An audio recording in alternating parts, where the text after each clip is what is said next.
Welcome to Naren academy. ವಿದ್ಯಾರ್ಥಿಗಳೇ, ನಾವು ಈ ಹಿಂದೆ ತಮಗೆಲ್ಲ ತಿಳಿಸಿದಂತೆ ವಿಲೇಜ್ ಅಡ್ಮಿನಿಸ್ಟ್ರೇಷನ್ ಆಫೀಸರ್, ಗ್ರಾಮ ಆಡಳಿತಾಧಿಕಾರಿ ಹುದ್ದೆಗಾಗಿ ಮತ್ತು ಎಲ್ಲ ಸ್ಪರ್ಧಾತ್ಮಕ ಪರೀಕ್ಷೆಗೆ ಸಹಕಾರಿಯಾಗುವಂತೆ ಇವತ್ತಿನ ಪಾಠದ ವಿಷಯ ಕಂದಾಯ ಅಧಿನಿಯಮ ಭಾಗ 2 ಅಂತ ಹೇಳಿದ್ರೆ ರೆವಿನ್ಯೂ ಲಾ ಪಾರ್ಟ್ 2 ಅಂತೇಳಿ ಒಂದು ಆಲ್ರೆಡಿ ಹಾಕಿದ್ದೇನೆ. ಲ್ಯಾಂಡ್ ರಿಫಾರ್ಮ್ಸ್ ಆಕ್ಟ್ ಬಗ್ಗೆ ಒಂದು ಹಾಕಿದ್ದೇನೆ, ಅದು ಕೂಡ ನೋಡ್ಕೊಳ್ಳಿ. ಅದು ಮತ್ತು ಇದು ಎಲ್ಲ ಒಂದಕ್ಕೊಂದು ಸಹಕಾರಿ ಆಗ್ತದೆ. ನಿಮ್ಮ ಯಾವುದೇ ಒಂದು ಸ್ಪರ್ಧಾತ್ಮಕ, ಕೇವಲ ವಿಲೇಜ್ ಅಕೌಂಟೆಂಟ್ ಅಂತಲ್ಲ ಅಥವಾ ವಿಲೇಜ್ ಅಡ್ಮಿನಿಸ್ಟ್ರೇಷನ್ ಆಫೀಸರ್ ಅಂತಲ್ಲ, ಎಲ್ಲ ಸ್ಪರ್ಧಾತ್ಮಕ ಪರೀಕ್ಷೆಗೆ ಇದು ಸಹಕಾರಿ ಆಗ್ತದೆ. ಕೇಳ್ಬೋದು, ಎಲ್ಲೂ ಕೂಡ ಕೇಳ್ಬೋದು. ಸೊ ಅದಕ್ಕೆ ನಾವು ದೃಷ್ಟಿಯಲ್ಲಿ ಇಟ್ಕೊಂಡು ಮಾಡ್ತಾ ಇದ್ದೇವೆ. ನೋಡಿ, ಒಂದೊಂದೇ ಏನೇನು ಪ್ರಶ್ನೆ ಬರ್ಬೋದು ಅಂತ ಅಂದಾಜು ಮಾಡಿದ್ದೇನೆ. ಆ ಒಂದು ಅಧಿನಿಯಮದ ಭಾಗವಾಗಿ ನೋಡ್ತಾ ಹೋಗುವ. ಸೊ ಕಂದಾಯ ಅಧಿನಿಯಮ. ಸೊ ಹಿಂದೆ ನಿಮಗೆ ಅಲ್ಲೊಂದು ಚಿತ್ರ ಕೊಟ್ಟಿದ್ದೇನೆ. ಲ್ಯಾಂಡ್ ಲಾರ್ಡ್ಗಳು ಹೇಗಿದ್ರು ಅಂತ ಹೇಳಿದ್ರೆ, ಕೆಲವು ಜನರಲ್ಲಿ ಜಮೀನಿತ್ತು. ಅಲ್ಲಿ ಒಂದು ಚಿತ್ರದಲ್ಲಿ ತೋರಿಸ್ತಾ ಇದ್ದೇನೆ. 25% ಜನರಲ್ಲಿ ದೇಶದ ಮ್ಯಾಕ್ಸಿಮಮ್ ಅವರ ಭೂಮಿ ಇದ್ರೆ, ಇನ್ನು ಕೆಲವು ಜನರಲ್ಲಿ ಮ್ಯಾಕ್ಸಿಮಮ್ ಭೂಮಿ ಇದ್ರೆ, ಇನ್ನು ಅಲ್ಲಿ ಬಹುಸಂಖ್ಯಾತರಲ್ಲಿ ಸ್ವಲ್ಪ ಮಾತ್ರ ಭೂಮಿ ಇತ್ತು. ಸೊ ಇಂಥ ಸಂದರ್ಭದಲ್ಲಿ ಲ್ಯಾಂಡ್ ರಿಫಾರ್ಮ್ಸ್ ಆಕ್ಟ್ ಮಾಡಿ ಹೇಗೆ ಪಡ್ಕೊಂಡಿದ್ದಾರೆ ಅಂತ ಹಿಂದಿನ ವಿಡಿಯೋದಲ್ಲಿ ಹೇಳಿದ್ದೇನೆ. ಅದು ನೋಡಿ, ಆಗ ನಿಮಗೆ ಇದು ಅಧಿನಿಯಮದ ಉದ್ದೇಶ ಎಲ್ಲ ಗೊತ್ತಾಗ್ತದೆ. ಅಲ್ಲಿ ಪ್ರಶ್ನೆ ಬರ್ತದೆ. ಸೊ ಈಗಾಗಲೇ ನಾನು ಅಪ್ಲೋಡ್ ಮಾಡಿದ್ದು ಒಂದು ಲ್ಯಾಂಡ್ ರೆವಿನ್ಯೂ ಲಾ ಬಗ್ಗೆ ಪಾರ್ಟ್ 1. ಲ್ಯಾಂಡ್ ರಿಫಾರ್ಮ್ಸ್ ಅಂದ್ರೆ ಭೂ ಸುಧಾರಣೆ ಕಾನೂನು ಬಗ್ಗೆ ಒಂದು ಮಾಡಿದ್ದೇನೆ. ಅದು ಸಪರೇಟ್. ಆ ಕಾನೂನು ಬಗ್ಗೆ ನೋಡಿದಾಗ ಇದು ಅರ್ಥ ಆಗ್ತದೆ. ನೋಡಿ, ಯಾರು ನೋಡಲಿಲ್ಲ ಒಂದು ನೋಡಿದವರಿಗೆ ಇದು ಕಂಪ್ಲೀಟ್ ಅರ್ಥ ಆಗ್ಬೋದು. ಎಲ್ಲೆಲ್ಲಿ ಪ್ರಶ್ನೆ ಬರ್ತದೆ ಅಂತ ನೋಡ್ತಾ ಹೋಗುವಾಗ, ಕರ್ನಾಟಕ ಭೂ ಕಂದಾಯ ಅಧಿನಿಯಮ 1964. ಸೊ ನಿಮ್ಗೆ ಕೇಳ್ಬೋದು, 64 ಯಾವಾಗ ಅದು ಅನುಮೋದನೆ ಆಯಿತು, ಹೇಗೆಲ್ಲ ಆಯಿತು ಅಂತ ಪ್ರಶ್ನೆ ಬರ್ಬೋದು. ಇಲ್ಲಿ ನಾನು ಒಂದೊಂದೇ ಪಾಯಿಂಟ್ ಕೊಟ್ಟಿದ್ದೇನೆ. ಒಂದು ಪಾಯಿಂಟ್, 1964 ಮಾರ್ಚ್ 6ರಂದು ರಾಷ್ಟ್ರಪತಿಯವರಿಂದ ಅನುಮೋದನೆ ನೀಡಿದೆ. ನೋಡಿ, ಇದೊಂದು ಪಾಯಿಂಟ್ ಕೇಳ್ಬೋದು ನಿಮಗೆ. ಆಮೇಲೆ 1964 ಮಾರ್ಚ್ 19ರಂದು ಕರ್ನಾಟಕ ರಾಜ್ಯ ಪತ್ರದಲ್ಲಿ ಪ್ರಕಟವಾಗಿದೆ. ನೋಡಿ, ಯಾವಾಗಲೂ ಒಂದು ಸರ್ಕಾರಿ ವ್ಯವಸ್ಥೆಯಲ್ಲಿ ಹೇಗಿರ್ತದೆ ಅಂತ ಹೇಳಿದ್ರೆ, ರಾಷ್ಟ್ರಪತಿಯವರ ಸೈನ್ ಆದ ತಕ್ಷಣ ಅದು ಅನುಷ್ಠಾನ ಆಗುದಿಲ್ಲ. ಯಾಕೆ? ಮತ್ತೆ ಪ್ರಕ್ರಿಯೆ ಪ್ರಾರಂಭ ಆಗ್ತದೆ. ಕರ್ನಾಟಕ ರಾಜ್ಯಕ್ಕೆ ಬಂದು ಅದು ರಾಜ್ಯ ಪತ್ರದಲ್ಲಿ, ಅಂದ್ರೆ ಸರ್ಕಾರದ ಒಂದು ಅಧಿಕೃತ ಒಂದು ರಾಜ್ಯ ಪತ್ರ ಅಂತ ಇರ್ತದೆ, ಗೆಜೆಟ್ ಅಂತ ನಾವೇನು ಹೇಳ್ತೇವೆ, ಅದರಲ್ಲಿ ಪ್ರಕಟ ಆಗಿ ಮತ್ತೆ ಅದು ಸಾರ್ವಜನಿಕವಾಗಿ ಎಲ್ಲರಿಗೂ ಉಪಯೋಗ ಆಗೋ ರೀತಿಯಲ್ಲಿ ಕೆಲಸ ಪ್ರಾರಂಭ ಆಗ್ತದೆ. ಇದು ಒಂದು ಪಾಯಿಂಟ್ ಆಗಿ ಬರ್ಬೋದು. ಆಮೇಲೆ ಅದು ಜಾರಿ ಯಾವಾಗ ಮಾಡಿದ್ರು ಅಂತ ನೋಡಿ, ಕೆಲವು ಏನಾಗ್ತದೆ, ಪ್ರಕಟಣೆ ಮಾಡಿದ್ರು, ಇಂದಿನಿಂದ ಜಾರಿ ಅಂತ ಸರ್ಕಾರ ಹೇಳಿದ ಮೇಲೆ ಅಂದಿನಿಂದ ಜಾರಿ ಅದು. ಯಾಕಂದ್ರೆ ಸರ್ಕಾರವೇ ಸುಪ್ರೀಂ. ಸೊ ಇಲ್ಲಿ ಅಧಿನಿಯಮ ಜಾರಿ ಆದದ್ದು ಅಂತ ಯಾವಾಗ ಪ್ರಶ್ನೆ ಕೇಳಿದ್ರೆ, 1964ನೇ ಅಧಿನಿಯಮ ಜಾರಿ ಆಗಿದ್ದ ದಿನಾಂಕ ಅಂತ ಹೇಳಿದ್ರೆ ಏಪ್ರಿಲ್ 1ನೇ ತಾರೀಕು 1964. ಇದು ಒಂದು ಪಾಯಿಂಟ್ ಆಗಿ ಬರ್ಲಿಕ್ಕೆ ಸಾಧ್ಯ ಇದೆ. ಒಂದು ಪಾಯಿಂಟ್. ಉದ್ದೇಶ ಏನಿತ್ತು ಇದ್ರದ್ದು ಅಂತ ಹೇಳಿದ್ರೆ, ಕರ್ನಾಟಕ ರಾಜ್ಯದಲ್ಲಿ ಭೂಮಿ ಮತ್ತು ಭೂ ಕಂದಾಯಕ್ಕೆ ಆಡಳಿತಕ್ಕೆ ಸಂಬಂಧಿಸಿದ ಕಾನೂನುಗಳನ್ನ ಕ್ರೋಢೀಕರಿಸಲು. ಯಾಕೆ ಹೇಳಿ, ತಮಗೆಲ್ಲ ಹಿಂದೆ ಹೇಳಿದ್ದೇನೆ. ಭೂ ಸುಧಾರಣಾ ಕಾಯ್ದೆ ಪ್ರಕಾರ, ಮತ್ತೆ ಅಲ್ಲಿ ಚಿತ್ರ ಕೊಟ್ಟಾಗೆ ಅಲ್ಲಿ ಏನು ಕೊಟ್ಟಿದೆ ನೋಡಿ, ಕೆಲವೇ ಜಮೀನ್ದಾರರ ಕೈಯಲ್ಲಿ ರಾಜ ಮಹಾರಾಜರಿಂದ ಬಳುವಳಿಯಾಗಿ ಅವರು ಕಂದಾಯಗಳನ್ನು ವಸೂಲು ಮಾಡಿ ರಾಜರಿಗೆ ಸಲ್ಲಿಸ್ತಾ ಇದ್ರು. ಆ ಒಂದು ಜಮೀನ್ದಾರ ಪದ್ಧತಿ ಇತ್ತು. ಆಮೇಲೆ ಬ್ರಿಟಿಷರು ಅದು ರೈತವಾರಿ ಜಮೀನ್ದಾರಿ ತೆಗೆದು ರೈತವಾರಿ ಅಂತ ಮಾಡಿದ್ರು. ಮದ್ರಾಸ್ ಗೌರ್ಮೆಂಟ್ ಇರುವಾಗ ಬ್ರಿಟಿಷರ ಕಾಲದಲ್ಲಿ, ಅದು ಹೇಳಿದ್ದೇನೆ. ಅದರ ಭಾಗವಾಗಿ ಸ್ವತಂತ್ರ ಭಾರತದಲ್ಲಿ ಸಾಮಾಜಿಕ ನ್ಯಾಯ ಒದಗಿಸಲಿಕ್ಕೆ, ಎಲ್ಲರಿಗೂ ಭೂಮಿ ಹಂಚಲಿಕ್ಕೆ ಏನ್ ಮಾಡಿದ್ರು, 1960 ಭೂ ಸುಧಾರಣಾ ಕಾಯ್ದೆ, ಲ್ಯಾಂಡ್ ರಿಫಾರ್ಮ್ಸ್ ಆಕ್ಟ್ ತಂದು ಭೂಮಿ ಇಲ್ಲದವರಿಗೆ ಭೂಮಿ ಹಂಚೋ ಕಾರ್ಯಕ್ರಮ ಮಾಡಿದ್ರು ಅಂತ ನಾನು ಹಿಂದಿನ ವಿಡಿಯೋದಲ್ಲಿ ಹೇಳಿದ್ದೀನಿ. ಅದು ನೋಡಿ, ಖಂಡಿತ ನಿಮ್ಗೆ ಸಹಕಾರಿ ಆಗ್ತದೆ. ಅದರ ಉದ್ದೇಶ, ಇದನ್ನ ಅನುಷ್ಠಾನ ಮಾಡಲಿಕ್ಕೆ ಕಂದಾಯ ಎಷ್ಟು ಇರಬೇಕು, ಯಾವ ರೀತಿಯ ಕಂದಾಯ ಇರಬೇಕು, ಅದರ ವಿಧಿವಿಧಾನಗಳೇನು ಅಂತ ಕ್ರೋಢೀಕರಿಸಿ ಇಡೀ ರಾಜ್ಯದ ಜನತೆಗೆ ಅನುಕೂಲ ಮಾಡಲಿಕ್ಕೆ ಇದು ಮಾಡಿದ್ದಾರೆ ಕಂದಾಯ ಅಧಿನಿಯಮ. ಇದು ಬಹಳ ಉದ್ದೇಶ ಸ್ಪಷ್ಟವಾಗಿ ಇದು ಇಡೀ ಕರ್ನಾಟಕ ರಾಜ್ಯಕ್ಕೆ ವ್ಯಾಪಿಸ್ತದೆ ಅಂತೇಳಿ. ತಮಗೆಲ್ಲ ಗೊತ್ತಿದೆ, ನಮ್ಮ ಒಕ್ಕೂಟ ವ್ಯವಸ್ಥೆಯಲ್ಲಿ ಕೇಂದ್ರ ತನ್ನದೇ ವ್ಯವಸ್ಥೆ ಅಡಿಯಲ್ಲಿ ಕಾನೂನುಗಳನ್ನು ಮಾಡಿದ್ರೆ ಇಡೀ ರಾಜ್ಯಕ್ಕೆ ಸೂಚನೆಯನ್ನು ಕೊಡುವಂಥದ್ದು ಒಂದಿದೆ. ಕೇಂದ್ರ ಮತ್ತು ರಾಜ್ಯ ಸೇರಿ ಕಾನೂನು ಮಾಡೋದಿದೆ. ಮತ್ತೆ ರಾಜ್ಯಕ್ಕೆ ಅನ್ವಯಿಸುವಂತ ಯಾವುದೇ ಕಾನೂನನ್ನು ರಾಜ್ಯ ಸರ್ಕಾರ ಮಾಡಲಿಕ್ಕೆ ಅವಕಾಶ ಇದೆ. ಭೂಮಿ ಅದಕ್ಕೆ ಸಂಬಂಧಪಟ್ಟ ಎಲ್ಲ ಕಾನೂನುಗಳನ್ನು ರಾಜ್ಯ ಸರ್ಕಾರ ವ್ಯಾಪ್ತಿಯಲ್ಲಿ ಇರೋದ್ರಿಂದ ಇಡೀ ಕರ್ನಾಟಕ ವ್ಯಾಪ್ತಿಗೆ ಇದು ಅಳವಡಿಸ್ತದೆ. ಸೊ ಕರ್ನಾಟಕ ಬೇರೆ ಬೇರೆ ಇದರಲ್ಲಿ ಬೇರೆ ಬೇರೆ ಸಂದರ್ಭದಲ್ಲಿ ಕಾನೂನುಗಳನ್ನು ಮಾಡಿದ್ದಾರೆ. ಉದಾಹರಣೆ ಪಂಜಾಬ್ದಲ್ಲಿ ಬೇರೆ ಇರ್ಬೋದು, ತಮಿಳುನಾಡಲ್ಲಿ ಬೇರೆ ಬೇರೆ. ಸೊ ನಮ್ಮ ಯಾವಾಗ ಆಗಿದೆ ಅಂತ ಬಂದಾಗ ಈ ಪ್ರಶ್ನೆ ಬರ್ತದೆ. ಓಕೆ, ಸೊ ನೆಕ್ಸ್ಟ್ ಪಾಯಿಂಟ್ ಏನು ನೋಡುವ. ಇನ್ನು ಡೆಫಿನೇಷನ್ ಬಗ್ಗೆ ಬರ್ತದೆ. ಸೊ ಬಹಳ ಇಂಟ್ರೆಸ್ಟಿಂಗ್, ಅಲ್ಲಿ ಚಿತ್ರ ಎಲ್ಲ ನೋಡಿ ನಿಮ್ಗೆಲ್ಲ ಗೊತ್ತಾಗ್ತದೆ ಸಾಧಾರಣ. ಏನು ಆಗಿದ್ರೆ ಇದ್ರ ಬಗ್ಗೆ ಪ್ರಶ್ನೆ ಬರ್ಬೋದು. ಏನು ಪ್ರಶ್ನೆ? ವರ್ಗಾಯಿತವಾದದ್ದು ಅಂದ್ರೆ ಏನು ಅಂತ ನಿಮಗೆ ಪ್ರಶ್ನೆ ಕೇಳಿದಾಗ, ಗೇಣಿ ಅಥವಾ ಕಂದಾಯ ಪಾವತಿಗೆ ಸಂಬಂಧಿಸಿದ ರಾಜ್ಯ ಸರ್ಕಾರ ಹಕ್ಕುಗಳು ರಾಜ್ಯ ಸರ್ಕಾರಕ್ಕೆ ಉಳ್ಳ ಹಕ್ಕುಗಳು ಅಂತ ಕೊಟ್ಟಿದ್ದೇನೆ. ಅಂದ್ರೆ ಕಂದಾಯ ಎಷ್ಟು ನೀವು ಮಾಡಬೇಕು, ಹೇಗೆ ಮಾಡಬೇಕು, ಎಷ್ಟನ್ನು ಇಡಬೇಕು, ಅದು ಭೂಮಿ, ಅಲ್ಲಿ ನೀರು, ಅಲ್ಲಿ ಸೌಲಭ್ಯಗಳನ್ನು ಪರಿಗಣಿಸಿ ನಿರ್ವಹಿಸಬೇಕು, ಅದೆಲ್ಲ ಹಕ್ಕು ಅವರಿಗಿದೆ. ವರ್ಗ ಆಯ್ತದ ಅವರಿಗೆ ಸರ್ಕಾರಕ್ಕೆ ಬಂತಿದ್ದು ನಿರ್ಧಾರ ಮಾಡುವಂಥದ್ದು. ಅದು ಸಂಪೂರ್ಣವಾಗಿ ಅಥವಾ ಭಾಗಶಃ ವ್ಯಕ್ತಿಯ ಮಾಲೀಕತ್ವಕ್ಕೆ ವರ್ಗಾವಣೆ ಮಾಡುವುದು. ಅಂದ್ರೆ ಸಂಪೂರ್ಣವಾಗಿರ್ಬೋದು, ಭಾಗಶಃ ಇರ್ಬೋದು, ಅದು ಸರ್ಕಾರ ನಿರ್ಧಾರ ಮಾಡ್ತದೆ. ಯಾವ ಉದ್ದೇಶಕ್ಕೆ ಏನು ಹೇಗೆ ಅದರ ಪರಿಭಾಷೆಯನ್ನು ನಿರ್ಧಾರ ಮಾಡುವ ಸರ್ಕಾರ ಅದನ್ನು ನಿರ್ಧಾರ ಮಾಡುವಂಥದ್ದು. ಕಟ್ಟಡ ನಿವೇಶನ, ಇದರಲ್ಲಿ ಒಂದೊಂದೇ ಪಾಯಿಂಟ್ ಕೊಟ್ಟಿದ್ದೇನೆ, 1, 2 ಅಂತೇಳಿ. ಅದು ಅಧಿನಿಯಮದ ಪ್ರಶ್ನೆಗಳೇ, ಅದು ಕೂಡ ಕೇಳ್ಬೋದು ನಿಮಗೆ. ಅಧಿನಿಯಮದ ಎಷ್ಟನೇ ಇದರಲ್ಲಿ ಅಂತೇಳಿ ಅದನ್ನ ಸಂಖ್ಯೆ ಕೂಡ ಅಲ್ಲಿ ಕೊಟ್ಟಿದ್ದೇನೆ. ಸೊ ಕಟ್ಟಡ ನಿವೇಶನ, ಬಿಲ್ಡಿಂಗ್ ಸೈಟ್, ಕಟ್ಟಡದ ಉದ್ದೇಶಕ್ಕೆ ಹೊಂದಿದ ಸ್ಥಳ. ಉದಾಹರಣೆಗಾಗಿ ನಿಮ್ಮ ಯಾವುದೇ ಒಂದು ವ್ಯಾಪ್ತಿಯಲ್ಲಿ ಇರ್ಬೋದು, ಒಂದು ಗ್ರಾಮದಲ್ಲಿ ಇಟ್ಕೊಳ್ಳುವ, ಒಂದು 10 ಎಕರೆ ಜಮೀನಿದೆ, ಅದರಲ್ಲಿ ಒಂದು 1 ಎಕರೆ ಕಟ್ಟಡಕ್ಕೆ ಅಂತ ಅವರು ವರ್ಗಾಯಿಸಿ ಇಟ್ಟರೆ ಅದು ಕಟ್ಟಡ ಕಟ್ಟಿರಲಿ ಅಥವಾ ಕಟ್ಟದೇ ಇರಲಿ, ಅದಕ್ಕಾಗಿ ಮೀಸಲಾದ ದಾನ ಅಂತ, ಅದಕ್ಕೆ ಟ್ಯಾಕ್ಸ್ ಬೇರೆ ಇರ್ತದೆ, ಕಂದಾಯ ಬೇರೆ ಇರ್ತದೆ. ಆ ರೀತಿಯ ಒಂದು ವ್ಯವಸ್ಥೆ ಅಲ್ಲಿ ಮಾಡಿದ್ದಾರೆ. ಸೊ ಹಾಗಾಗಿ ಪಾಯಿಂಟ್ ಏನು, ನಿಮ್ಗೆ ಹೀಗೆ ಕೇಳ್ಬೋದು, ಅಲ್ಲಿ ನಿವೇಶನ ಅಂತೇಳಿ ಆದಮೇಲೆ ಅದು ಬಿಲ್ಡಿಂಗ್ ಸೈಟಿಗೆ ಅಂತೇಳಿ ಇಟ್ಟ ಮೇಲೆ ಬಿಲ್ಡಿಂಗ್ ಆಗಿರ್ಬೋದು, ಆಗದೇ ಇರ್ಬೋದು. ಸೊ ಅದು ನಿವೇಶನ ಸ್ಥಳ ಅಂತಲೇ ಕನ್ಸಿಡರ್ಡ್ ಆಗ್ತದೆ. ಇದು ಬಹಳ ಒಂದು ಪಾಯಿಂಟು ಕೇಳ್ಬೋದು, ಇಲ್ಲೊಂದು ಪಾಯಿಂಟು. ಸೊ ಯಾವ ರೀತಿ ಕೇಳ್ತಾರೆ ಅಂತ ಒಂದು ಅಂದಾಜು ಮಾಡಿ. ಇನ್ನೊಂದು ಮೂರನೇದು ಪಾಯಿಂಟ್ ನೋಡಿ, ಮೇರೆ ಗುರುತು ಅಥವಾ ಬೌಂಡ್ರಿ ಮಾರ್ಕ್ ಅಂತ ಹೇಳಿ ನೋಡಿ, ಅಲ್ಲಿ ಕೊಟ್ಟಿದ್ದೇನೆ ಚಿತ್ರ ಕೂಡ. ಇದನ್ನ ಲ್ಯಾಂಡ್ ಸರ್ವೆ ಇಲಾಖೆ ಇದೆಯಲ್ಲ, ಭೂಮಿ ಸರ್ವೇಕ್ಷಣೆ ಮಾಡುವ ಇಲಾಖೆ, ಅದನ್ನ ನಿಮ್ಗೆ ಯಾವ್ದಾದ್ರು ತಕರಾರು ಇದ್ರೆ ಅದನ್ನ ನೋಡಿ ಸ್ವಾಮಿ, ನನ್ನ ಗಡಿಗಳು ಯಾವುದಂತ ಗುರುತಿಸಿಕೊಡಿ, ನನ್ನ ಬೌಂಡ್ರಿ ಯಾವುದು, ಉತ್ತರಕ್ಕೆ ಯಾವುದು, ದಕ್ಷಿಣಕ್ಕೆ ಯಾವುದು, ನನ್ನ ಸೈಟಿನ 4 ದಿನಲ್ಲಿ ರಸ್ತೆ ಯಾವ ಬದಿಗಿದೆ, ಹಿಂದೆ ಯಾರಿದ್ದಾರೆ, ಆಚೆ ಯಾರಿದ್ದಾರೆ, ಎಡಕ್ಕೆ ಯಾರಿದ್ದಾರೆ, ಬಲಕ್ಕೆ ಯಾರಿದ್ದಾರೆ ಅಂತ ನೋಡಿ ಗುರುತಿಸುವಂತ ಒಂದು ಮೇರೆ ಗುರುತು ಬೌಂಡ್ರಿ. ಈ ಬಗ್ಗೆ ಪ್ರಾಧಿಕಾರವುಳ್ಳ ಸರ್ವೆ ಅಧಿಕಾರಿ, ಕಂದಾಯ ಅಧಿಕಾರಿ ಅಂದ್ರೆ ಸ್ಥಾಪಿಸಿದ ಭೂಮಿಯ ಯಾವುದೇ ಭಾಗದ ಗಡಿ. ಈಗ ನನ್ನದೊಂದು ಸೈಟ್ ಇದೆ, 4 ದಿಕ್ಕಿನಲ್ಲಿ ಅದಕ್ಕೆ ಮೇರೆಯನ್ನು ಗುರುತಿಸ್ತಾರೆ ನೋಡಿ, ಅಲ್ಲಿ ಪಾಯಿಂಟ್ ಕೂಡ ಕೊಟ್ಟಿದ್ದೇನೆ. ಸೊ ಹಿಂಬದಿಗೆ ಯಾರ್ದು ಸೈಟ್ ಇದೆ ಅಥವಾ ಜಮೀನಿದೆ, ಆಚೆ ಪಕ್ಕದವ್ರು ಯಾರಿದ್ದಾರೆ, ಈಚೆ ಯಾರಿದ್ದಾರೆ, ಮತ್ತೆ ರಸ್ತೆ ಎಲ್ಲಿದೆ, ಎದುರು ಭಾಗ ಇದೆಯಾ, ಆ ಸೈಡಿಗಿದೆ, ಯಾವ ಎಡಬದಿಗಿದೆಯಾ, ಬಲಬದಿಗೆ ನೋಡಿ ಗುರುತಿಸಿ ಒಂದು ನಕ್ಷೆ ಮಾಡಿ ಕೊಡ್ತಾರಲ್ಲ, ಅದು ಬೌಂಡ್ರಿ ಮತ್ತು ಇದನ್ನು ಗುರುತಿಸುವಂಥದ್ದು. ಅದು ಕಂದಾಯ ಅಧಿನಿಯಮ 3ರಲ್ಲಿ ನಿಮಗೆ ಈ ಡೆಫಿನೇಷನ್ ಕೊಟ್ಟಿದ್ದಾರೆ. ಇದನ್ನು ನೋಡಿ, ಚಿತ್ರ ಕೂಡ ಕೊಟ್ಟಿದ್ದೇನೆ. ಪ್ರಮಾಣೀಕೃತ ಪ್ರತಿ ಅಂತ ಹೇಳಿದ್ರೆ ಸರ್ಟಿಫೈ ಕಾಪಿ ಅಂತೇಳಿ ಭಾರತದ ಸಾಕ್ಷ್ಯ ಅಧಿನಿಯಮ. ನಾನು ಹಿಂದೆ ಲ್ಯಾಂಡ್ ರಿಫಾರ್ಮ್ಸ್ನಲ್ಲಿ ನಾನು ಹೇಳುವಾಗ ಹೇಳಿದ್ದೇನೆ, ರೈತವಾರ ಪದ್ಧತಿಗೆ ಸರ್ವೆ ನಂಬರ್ ಎಲ್ಲ ಕೊಟ್ಟು ಬ್ರಿಟಿಷ್ ಗೌರ್ಮೆಂಟ್ ಇರುವಾಗಲೇ ಆಗಿದೆ. 1872 ಕೇಂದ್ರೀಯ ಅಧಿನಿಯಮ ಸಂಖ್ಯೆ 1 ಪ್ರಮಾಣೀಕೃತ ಪ್ರತಿ. ಅಂದ್ರೆ ಒಬ್ಬ ವ್ಯಕ್ತಿಗೆ ಜಮೀನು ಎಲ್ಲಿಂದ ಬಂತು ಅಂತ ಹೇಳಿ ದಾಖಲೆ ಒಂದು ಪ್ರಮಾಣೀಕೃತ ಪ್ರತಿ ಇದೆ, ಹಿಂದಿನಿಂದೂ ಬಂದದ್ದು, ರಾಜ ಮಹಾರಾಜರ ಕಾಲದಿಂದ. ಅದು ತಾಮ್ರ ಪತ್ರ ಇರ್ಬೋದು, ಬಹುಮಾನ ರೂಪದಲ್ಲಿ ಇನಾಮ್ ಪದ್ಧತಿ ಎಂದು ಬರ್ಬೋದು, ಅಥವಾ ಆ ಕಾಲದ ಸೈನಿಕರಿಗೆ ಆ ರಾಜ ಮಹಾರಾಜ ಬಳುವಳಿಯಾಗಿ ಕೊಟ್ಟಿರ್ಬೋದು, ಮುಂದಿನ ನಿಮ್ಮ ಜೀವನಕ್ಕೆ ಅನುಕೂಲ ಆಗಲಿ ಅಂತೇಳಿ ಅದು ದಾಖಲೆಗಳಿರ್ತದೆ. ಅದು ಪ್ರತಿ, ಅಲ್ಲಿಂದ ಪ್ರತಿಗಳನ್ನ ಇಲ್ಲಿ ಪರಿಗಣಿಸ್ತಾರೆ. ಸೊ ಅದು ಬಹಳ ಇಂಪಾರ್ಟೆಂಟ್. ಇದೊಂದು ಕೇಳ್ಬೋದು ನೀವು ಪಾಯಿಂಟ್. ಚಾವಡಿ ಅಂದ್ರೆ ಏನು ಅಂತ 5ನೇ ಇದರಲ್ಲಿ ಆಯುಕ್ತರು, ಅಸಿಸ್ಟೆಂಟ್ ಕಮಿಷನರ್ ಅಂತ ಹೇಳ್ತೀರಿ, ಅಧಿನಿಯಮದ ಉದ್ದೇಶಗಳಿಗಾಗಿ ಅಧಿಸೂಚನೆ ಮೇರೆಗೆ ನಿರ್ದೇಶನ ಸ್ಥಳ. ಇದಕ್ಕೆ ಸಂಬಂಧಪಟ್ಟ ಯಾವುದೇ ಒಂದು ವಿಷಯನ ಭೂಮಿಗೆ ಸಂಬಂಧಪಟ್ಟ ಎಲ್ಲ ಇತ್ಯರ್ಥ ಮಾಡೋದು ನೋಡಿ. ಡಿಸ್ಟ್ರಿಕ್ಟ್ನಲ್ಲಿ ಡೆಪ್ಯೂಟಿ ಕಮಿಷನರ್ ಇದ್ರೆ, ಉಪವಿಭಾಗದಲ್ಲಿ ಅಸಿಸ್ಟೆಂಟ್ ಕಮಿಷನರ್ ಇರ್ತಾರೆ, ತಾಲೂಕದಲ್ಲಿ ತಹಶೀಲ್ದಾರ್ ಇರ್ತಾರೆ.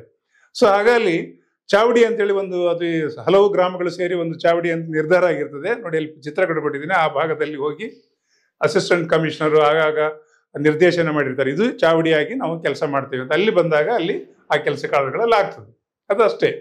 ಸೊ ಉಪಯುಕ್ತರು ನಿಯಮದ ಉದ್ದೇಶಗಳಿಗಾಗಿ, ಅಂದ್ರೆ ನಿಯಮ ಅನುಷ್ಠಾನ ಮಾಡಲಿಕ್ಕೆ ಅದು ಒಂದು ಕೂತ್ಕೊಂಡು ಎಲ್ಲಾದ್ರೂ ಮಾಡ್ಬೇಕಲ್ಲ ಕೆಲಸ, ಆ ಉದ್ದೇಶಕ್ಕಾಗಿ.